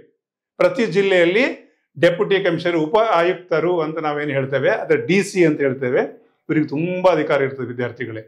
ಕೇವಲ ಕಂದಾಯ ಇಲಾಖೆದು ಮಾತ್ರ ಅಲ್ಲ, ಇವರು ಹಲವಾರು ವಿಷಯಗಳಿಗೆ ಇವರು ಕೆಲಸ ನಿರ್ವಹಿಸ್ತಾರೆ. ಈಗ ಉದಾಹರಣೆಗೆ ಒಂದು ಜಿಲ್ಲೆಯಲ್ಲಿ ಲಾ ಅಂಡ್ ಆರ್ಡರ್ ಸಮಸ್ಯೆ ಬಂದಾಗಲೂ ಇವರೇ ಬೇಕಾಗ್ತದೆ, ಯಾವುದೇ ಒಂದು ಸೆಕ್ಷನ್ ಹೊರಡಿಸ್ಬೇಕಾದ್ರೆ. ಯಾಕಂದ್ರೆ ಅದೇ ಒಂದು ಪವರ್ಸ್ ಇದೆ ಅವರಿಗೆ. ಬ್ರಿಟಿಷರು ಈ ದೇಶವನ್ನು ಆಳುವಾಗ ಒಂದು ಸಿಸ್ಟಮ್ಯಾಟಿಕ್ ಮಾಡಿ ಹೋಗಿದಾರಲ್ಲ, ನಾವು ಅದನ್ನೇ ಅನುಷ್ಠಾನ ಮಾಡ್ತಾ ಇದ್ದೇವೆ. ಅದ್ಭುತವಾದ ವ್ಯವಸ್ಥೆ ಇದೆ. ಉದಾಹರಣೆಗೆ ಈ ಲ್ಯಾಂಡ್ ಈಗ ಇತ್ತೀಚೆಗೆ ಡಿಸಾಸ್ಟರ್ ಆಗ್ತಾ ಇದೆ, ಮಳೆ ಬಂದು ಅಲ್ಲಲ್ಲಿ ಕುಸಿತಾ ಇದೆ. ನೋಡಿದ್ರಿ ಸೀರೂರಲ್ಲಿ ಮೊನ್ನೆ ಅಂತ ಘಟನೆ ಆಯ್ತು. ಸೊ ಇಂಥ ಸಂದರ್ಭದಲ್ಲಿ ಯಾರು ಬರಬೇಕು, ಏನು ಆಗಬೇಕು, ಯಾವ ಸಹಾಯ ಬೇಕು, ಎಲ್ಲವನ್ನೂ ನಿರ್ವಹಿಸುವಂತ ಡಿಸಾಸ್ಟರ್ ಮ್ಯಾನೇಜ್ಮೆಂಟ್ ಇದರ ಅಧ್ಯಕ್ಷರು ಜಿಲ್ಲಾ ಮಟ್ಟದಲ್ಲಿ ಇವರೇ ಇರ್ತಾರೆ. ಸೊ ಹೀಗೆ ಹಲವಾರು ವಿಷಯಗಳಿಗೆ ಇವರು ಅಧಿಕಾರಿಯಾಗಿರೋದ್ರಿಂದ ಕೇವಲ ಕಂದಾಯ ಮಾತ್ರ ಅಲ್ಲ, ಎಲ್ಲ ಕೆಲಸಗಳನ್ನ DC ಡೆಪ್ಯೂಟಿ ಕಲೆಕ್ಟರ್ ಅಥವಾ ಉಪ ಆಯುಕ್ತರು ಅಂತ ಏನ್ ಹೇಳ್ತಾರೆ ಜಿಲ್ಲಾ ಮಟ್ಟದಲ್ಲಿ ಇರ್ತಾರೆ. ಕಂದಾಯಕ್ಕೂ ಅವರೇ. ಸೊ ಇದೊಂದು ನೆನಪಿಟ್ಕೊಂಡು, ಆಮೇಲೆ ಅವರಿಗೆ ಅಗತ್ಯ ಇದ್ರೆ ಸ್ಪೆಷಲ್ ಡೆಪ್ಯೂಟಿ ಕಮಿಷನರ್ ಕೂಡ ಇರ್ತಾರೆ. ಉದಾಹರಣೆಗಾಗಿ ನಮ್ಮಲ್ಲಿ ಕೆಲವು ಸಲ ಇರ್ತಾರೆ, ಇಲ್ಲ. ಈಗ ಉದಾಹರಣೆಗಾಗಿ ಯಾವ್ದಾದ್ರು ಒಂದು ದೊಡ್ಡ ಪ್ರಾಜೆಕ್ಟ್ ಬಂದ್ರೆ ಆ ಭೂಮಿಯನ್ನೇ ಅಕ್ವೈರ್ ಮಾಡಲಿಕ್ಕೆ ಒಂದು ಸ್ಪೆಷಲ್ ಆಫೀಸರ್ ನೇಮಕ ಮಾಡ್ತಾರೆ. ಸೊ ಅದು ಜಿಲ್ಲೆ ವ್ಯಾಪ್ತಿಯಲ್ಲಿ ಸಹಾಯಕ ಆಯುಕ್ತರು. ಆಮೇಲೆ ಆ ಜಿಲ್ಲೆ ಒಳಗೆ ಇನ್ನೊಬ್ರು ಅಸಿಸ್ಟೆಂಟ್ ಕಮಿಷನರ್ ಅಂತ ಇರ್ತಾರೆ. ಹಾಗೆ ಉದಾಹರಣೆಗಾಗಿ ನೀವು ಮೊದಲು ನಮ್ಮ ದಕ್ಷಿಣ ಕನ್ನಡ ಇರುವಾಗ ಬೈಂದೂರಿಂದ ನೀವು ದಕ್ಷಿಣ ಕನ್ನಡ ಮಂಗಳೂರು ಕೇಂದ್ರಕ್ಕೆ ಹೋಗೋದು ಕಷ್ಟ ಅಲ್ವಾ, ಅದಕ್ಕೆ ಉಪ ಆಯುಕ್ತರು ಕುಂದಾಪುರದಲ್ಲಿದ್ದರು. ಸೊ ಈಗಲೂ ಕುಂದಾಪುರದಲ್ಲೇ ಇದ್ದಾರೆ, ಅದಕ್ಕೆ ಅಸಿಸ್ಟೆಂಟ್ ಕಮಿಷನರ್. ಸೊ ವಿಭಾಗದಲ್ಲಿ ಆಡಳಿತಕ್ಕೆ ಅನುಕೂಲ ಆಗಲಿ ಅಂತ ಈ ರೀತಿ ಮಾಡಿದ್ದಾರೆ. ಆಮೇಲೆ ತಾಲೂಕು ಮಟ್ಟದಲ್ಲಿ ತಹಶೀಲ್ದಾರ್ ಇರ್ತಾರೆ. ಇದು ಒಂದಾಯ್ತು. ಒಂದು ತಾಲೂಕಿಗೆ ಅಗತ್ಯವಿದ್ದಲ್ಲಿ ವಿಶೇಷ ತಹಶೀಲ್ದಾರ್ ನೇಮಕ ಮಾಡ್ತಾರೆ. ಇದು ಒಂದು ಕೂಡ ಒಂದು ಪಾಯಿಂಟು. ವೃತ್ತ. ಸೊ ಹಲವು ಗ್ರಾಮಗಳ ಗುಂಪುಗಳನ್ನು ಸೇರಿಸಿ ಸೊ ಒಂದು ವೃತ್ತವನ್ನು ಮಾಡ್ತಾರೆ. ಅದು ಕಂದಾಯ ನಿರೀಕ್ಷರು, RI ಅಂತ ನಾವೇನು ಹೇಳ್ತೇವೆ, ರೆವಿನ್ಯೂ ಇನ್ಸ್ಪೆಕ್ಟರ್ ಅಂತ ಇರ್ತಾರೆ, ಹಲವು ಗ್ರಾಮಗಳು ಸೇರಿಸಿ. ಸೊ ಇದು ಒಬ್ಬ ಅಧಿಕಾರಿ ಇರ್ತಾರೆ.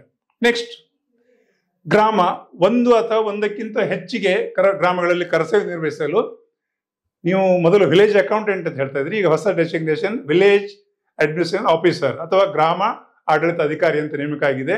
ಈ ಹಿಂದಿನ ಡೆಸಿಗ್ನೇಷನ್ ಹಾಗೆ ವಿಲೇಜ್ ಅಕೌಂಟೆಂಟ್. ಸೊ ಗ್ರಾಮ ಒಂದು ಇರ್ಬೋದು, 2 ಗ್ರಾಮ ಇರ್ಬೋದು. ಸೊ ಆ ಗ್ರಾಮ ಮಟ್ಟದಲ್ಲಿ ನೋಡ್ಲಿಕ್ಕೆ ಒಬ್ಬ ವಿಲೇಜ್ ಅಕೌಂಟೆಂಟ್ ಇರ್ತಾರೆ, ಅವರಿಗೆ ಸಹಾಯಕರು ಒಬ್ರು ಇರ್ತಾರೆ. ಸೊ ಈ ರೀತಿ ಒಂದು ವ್ಯವಸ್ಥೆ, ಶಿಸ್ತುಬದ್ಧವಾಗಿ ಒಂದು ಆಡಳಿತ ವ್ಯವಸ್ಥೆ ಇರ್ತದೆ. ಇದೆಲ್ಲ ನಿಮಗೆ ಪ್ರಶ್ನೆ ಬರ್ಬೋದು. ಇನ್ನು ಜಮೀನಿನ ಮೇರೆ ಗಡಿ, ಬೌಂಡ್ರಿ ಗುರುತಿಗೆ ಪ್ರತಿಯೊಂದು ಜಮೀನಿಗೆ ಭೂ ದಾಖಲೆಗಳನ್ನು ಯಾರು ನಿರ್ವಹಿಸ್ತಾರೆ ಅಂತ ನಿಮ್ಗೆ ಪ್ರಶ್ನೆ ಬಂದ್ರೆ, ಭೂ ದಾಖಲೆಗಳ ನಿರ್ದೇಶಕರು, ಸರ್ವೆ ಆಫೀಸರ್. ಸೊ ಅದು ಇಂಪಾರ್ಟೆಂಟ್. ನೋಡಿ, ಅಲ್ಲಿ ಒಂದು ಚಿತ್ರ ಕೊಟ್ಟಿದ್ದೀನಿ, ಸರ್ವೆ ಮಾಡೋ ಚಿತ್ರ ಕೂಡ ನೋಡಿ, ನೀವು ನೋಡಿರ್ಬೋದು ಈಗಾಗಲೇ. ಆದ್ರೂ ಕೂಡ ಇದನ್ನೆಲ್ಲ ವ್ಯವಸ್ಥಿತವಾಗಿ ಅಧ್ಯಯನ ಮಾಡಿದ್ರೆ ಇಲ್ಲಿ 4-5 ಪ್ರಶ್ನೆಗಳನ್ನು ಬರ್ಲಿಕ್ಕೆ ಸಾಧ್ಯತೆ ಇದೆ. ಸೊ ಇವೆಲ್ಲ ಹೇಗೆ ಅಂದ್ರೆ, ತಾಲೂಕು ಮಟ್ಟದಲ್ಲಿ ತಹಶೀಲ್ದಾರ್ ಆಫೀಸಿಗೆ ಅಟ್ಯಾಚ್ಡೇ ಅಲ್ಲಿ ಲ್ಯಾಂಡ್ ರೆಕಾರ್ಡ್ ಆಫೀಸ್ ಇರ್ತದೆ, ಅಂದ್ರೆ ಸರ್ವೆ ಇಲಾಖೆ ಕೂಡ ಇದ್ದೇ ಇರ್ತದೆ. ಸೊ ಅವರು ತಹಶೀಲ್ದಾರ್ಗೆ ಪವರ್ ಇದೆ ಅದನ್ನೆಲ್ಲ. ಸೊ ನೆಕ್ಸ್ಟ್ ಪಾಯಿಂಟ್, ಇಲ್ಲಿ ಕೆಲವು ನಾನು ಲ್ಯಾಂಡ್ ರಿಫಾರ್ಮ್ಸ್ ಆಕ್ಟ್ ಅಲ್ಲಿ ಹೇಳಿದೆ, ಜಮೀನು ಯಾರ್ಯಾರಿಗೆ ಎಷ್ಟೆಷ್ಟು ಇರಬೇಕು, ಅದು ಲ್ಯಾಂಡ್ ರಿಫಾರ್ಮ್ಸ್ ಆಕ್ಟ್ ಒಂದು ಭಾಗವಾಗಿ ಇಲ್ಲಿ ಹೇಳ್ತಾ ಇದ್ದೇನೆ. ಭೂ ಹಿಡುವಳಿ ಗರಿಷ್ಠ ಮಿತಿ, ಸೀಲಿಂಗ್ ಆನ್ ಲ್ಯಾಂಡ್ ಹೋಲ್ಡಿಂಗ್, ಇದು ಇಂಪಾರ್ಟೆಂಟ್, ನೋಟ್ ಮಾಡ್ಕೊಳ್ಳಿ. 63ರಲ್ಲಿ ಇದು ಬರ್ತದೆ.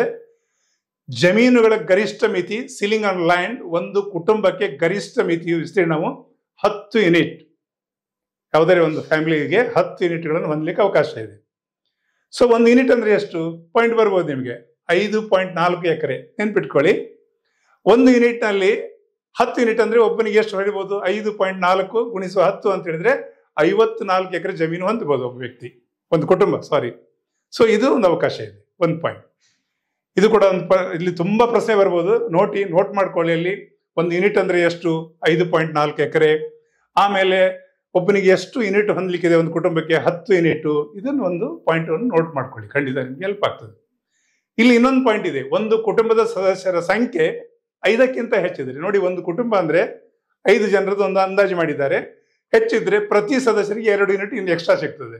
ಸೊ ಅದು ಕೂಡ ಹೆಚ್ಚುವರಿ ಭೂಮಿ ಹೊಂದಲಿಕ್ಕೆ ಅವಕಾಶ ಇದೆ. ಇನ್ನೊಂದು ಪಾಯಿಂಟ್ ಬಂದಿದೆ, ಆದ್ರೆ ಇಲ್ಲಿ ಸದಸ್ಯರ ಸಂಖ್ಯೆ ಹೆಚ್ಚುವರಿ ಇದ್ದಲ್ಲಿ ಸೊ ಆ ಕುಟುಂಬಕ್ಕೆ 20 ಯೂನಿಟ್ಗಿಂತ ಹೆಚ್ಚು ಹೊಂದಲಿಕ್ಕೆ ಸಾಧ್ಯ ಇಲ್ಲ. ಸೊ ಒಂದು ಕುಟುಂಬದಲ್ಲಿ ಈಗ 100 ಜನ ಸದಸ್ಯರಿದ್ದರೆ ಎಲ್ಲರಿಗೂ 2 ಯೂನಿಟ್ ಕೊಡ್ಲಿಕ್ಕೆ ಆಗ್ತದಾ? ಇಲ್ಲ. ಮ್ಯಾಕ್ಸಿಮಮ್ ಯೂನಿಟ್ ಎಷ್ಟು ಅಂದ್ರೆ 20 ಯೂನಿಟ್ಗಳು. ಸೊ ಅಲ್ಲಿ ಲೆಕ್ಕ ಹಾಕಿ ಕೂಡ 20 ಗುಣಿಸು 5.4 ಅಂದ್ರೆ 108 ಎಕರೆ ಜಮೀನು ಹೊಂದಬಹುದು. ಇದು ಒಂದು ಪಾಯಿಂಟ್. ಸೊ ಇಲ್ಲಿ ಇನ್ನೊಂದು ಪಾಯಿಂಟ್ ಬಹಳ ಇಂಪಾರ್ಟೆಂಟ್ ಇದೆ, ಇದು ಕೂಡ ಒಂದು ಪ್ರಶ್ನೆಯಾಗಿ ಬರ್ತದೆ. ಈ ಹಿಂದಿನಿಂದಲೂ ಜಮೀನ್ದಾರರು, ನೋಡಿ ಇಲ್ಲಿ ಒಂದು ಕಾನೂನು ಮಾಡಿದ್ರು, ಲ್ಯಾಂಡ್ ರಿಫಾರ್ಮ್ಸ್ ಆಕ್ಟ್ ಮಾಡಿ.